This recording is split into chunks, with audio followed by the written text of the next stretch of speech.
नमस्कार दोस्तों, हमारे YouTube चैनल में आपका स्वागत है। आज हम बात करेंगे भानगढ़ किले के बारे में, जहां शाम ढलते ही जाग उठती हैं आत्माएं। पुराने किले मौत, हादसों, अतीत और रूहों का अपना एक अलग ही संबंध और संयोग होता है। ऐसी कोई जगह जहां मौत का साया बनकर रूहें घूमती हों, उन जगहों पर इंसान अपने डर पर काबू नहीं कर पाता है। दुनिया भर में कई ऐसे पुराने किले हैं जिनका अपना एक अलग ही काला अतीत है और वहाँ आज भी रूहों का वास है।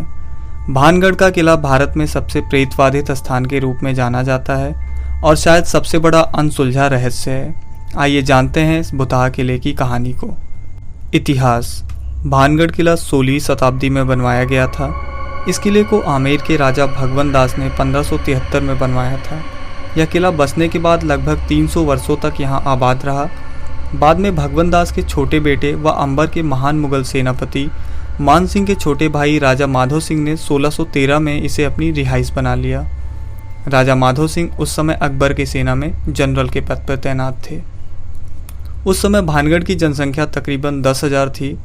भानगढ़ किला अपने बर्बाद होने के इतिहास और रहस्यमयी घटनाओं के कारण मशहूर है।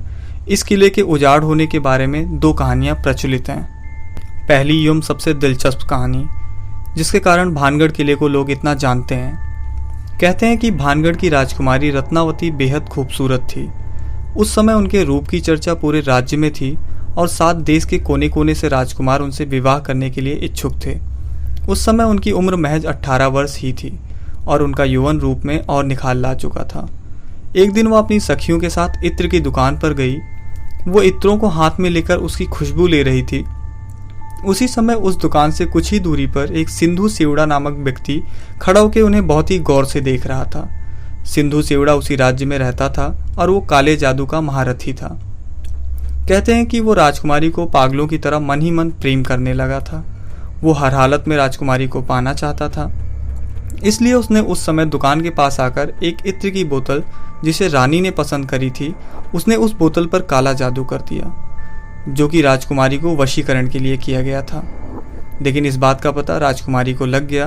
राजकुमारी रत्नावती ने उस इत्र की शीशी को उठाया और वहीं पास के एक बड़े पत्थर पर जोर से पटक दिया, जिससे वो शीशी टूट गई और सारा इत्र उस पत्थर पर फैल गया। कहते हैं कि काले जादू के असर के कारण वह पत्थर तांत्रिक सिंधु सेवड़ा के पीछे चल पड़ा और तांत्रिक को कुचल दिया, जिसके कारण तांत्रिक की मौत हो गई। मरने से पहले तांत्रिक ने श्राप दिया कि इस किले में रहने वाले सभी लोग जल्द ही मर जाएंगे और वो दोबारा जन्म नहीं ले सकेंगे और उनकी आत्माएं इस किले में भटकती रहेंगी। कहा जाता है कि तांत्रिक की मृत्यु के कुछ समय के बाद ही भानगढ़ और अजबगढ़ के बीच लड़ाई हुई। उस युद्ध में सभी लोग मारे गए। साथ ही राजकुमारी रत्नावती भी उस श्राप से नहीं बच पाई और उनकी भी मृत्यु हो गई। लोगों का मानना है कि भानगढ़ के किले में आज भी उनकी रूहें घूमती हैं। दूसरी कहानी के अनुसार जहां भानगढ़ किले का निर्माण करवाया गया, वह स्थान योगी बालूनाथ का तपस्थल था। उसने इस वचन के साथ महाराजा भगवंत दास को भानगढ़ किले के निर्माण की अनुमति दी थी कि किले की परछाई किसी भी कीमत पर उसके तपस्थल पर नहीं पड़नी चाहिए। महाराजा भगवंत दास ने तो अपने वचन का मान रखा, किंतु उसके वंशज माधो सिंह इस वचन की अवहेलना करते हुए किले की ऊपरी मंजिलों का निर्माण करवाने लगे। ऊपरी मंजिलों के निर्माण के कारण योगी बालूनाथ के तपस्थल पर भानगढ़ किले की परछाई पड़ गई। ऐसा होने पर योगी बालूनाथ ने क्रोधित होकर श्राप दे दिया कि यह किला आबाद नहीं रहेगा। उनके श्राप के कारण यह किला उजाड़ हो गया। रात को किले के अंदर जाना वर्जित है। लोगों की माने तो इस किले में रात में किसी के रोने और चिल्लाने की तेज आवाजें आती हैं। कई बार यहाँ एक साये को भी भटकते हुए देखने की बात कही गई है। इन बातों में कितनी सच्चाई है ये कोई नहीं जानता। रहस्यमयी घटनाओं के कारण पुरातत्व विभाग द्वारा भानगढ़ किले को भुतहा घोषित कर दिया गया है। किले के प्रवेश द्वार पर उनके द्वारा बोर्ड लगाया गया है, जिसके अनुसार सूर्योदय से पहले और सूर्यास्त के उपरांत किले में प्रवेश वर्जित है। तो दोस्तों, ये कहानी थी भानगढ़ किले के बारे में।